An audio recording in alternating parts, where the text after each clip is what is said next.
پەیامی من قورآنە چنای تاریکی ژینە. مەراسیمی ئەنجامدانی دوو ئاهەنگی جیاواز لە دەستگای نووری حکما بۆ پەروەردە و ڕۆشنبیری بەڕێوە چوو. ئاهەنگی یەکەم بۆ پۆلێکی نوێی قورئان لە بەرانی دەستگاکە بوو کە لە 21 کەس 6 پیا و 15 خانم پێکاتبوون. ئاهەنگی دووەم بۆ ئەو کەسانە بوو کە بەشداریان لە پرۆژەی سەردی قورئانی پیرۆزدا کردبوو کە لە ماوەی تەنها یەک ڕۆژدا تەواوی قورئانی پیرۆزیان بەلەبەر بۆ مامۆستاکانیان وتوبوویەوە.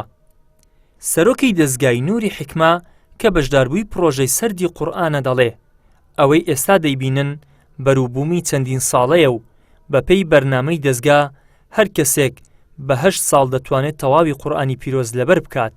ئەوەی کە ئێستا دەیبینین ئەلحەمدوللا بەرووبوومی چەندین ساڵەیە، چکە معلوم جەنابتانە کە بەڕاستی حفظی قورئانی پیرۆز وەکو بەرنامەی دەستگا لە خلالی 8 ساڵ لەبەر دەکرێت. ئیواشەیە تەوان بەهرەدارە بە 2 ساڵ و 3 ساڵ لەبەری دەکات، بەڵام ئەوەی کە ئێستا دەیبینی وا لە با بڵێن لە درێژەی 5 ساڵە هەر ساڵێک پۆلێک لە قوتابیان ئەلحەمدوللا تەواوی دەکەن.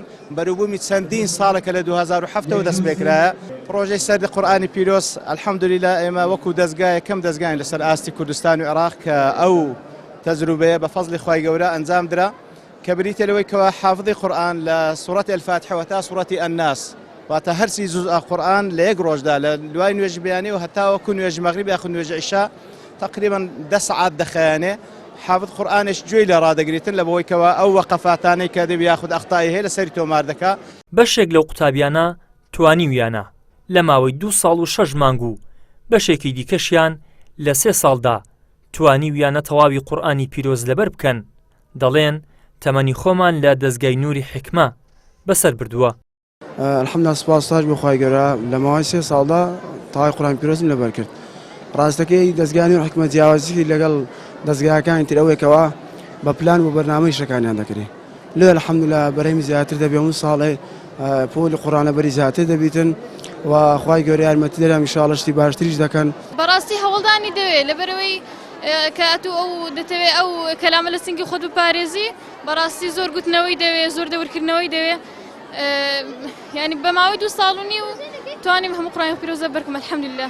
بەڕاستی دەستخۆشی لە دەستگای نووری حکما دەکەم لەبەرەوەی کەوا من هەر لە منداریەوە کەوا دەستم پێ کرد هەر لە حکمە دەستم پێ کرد.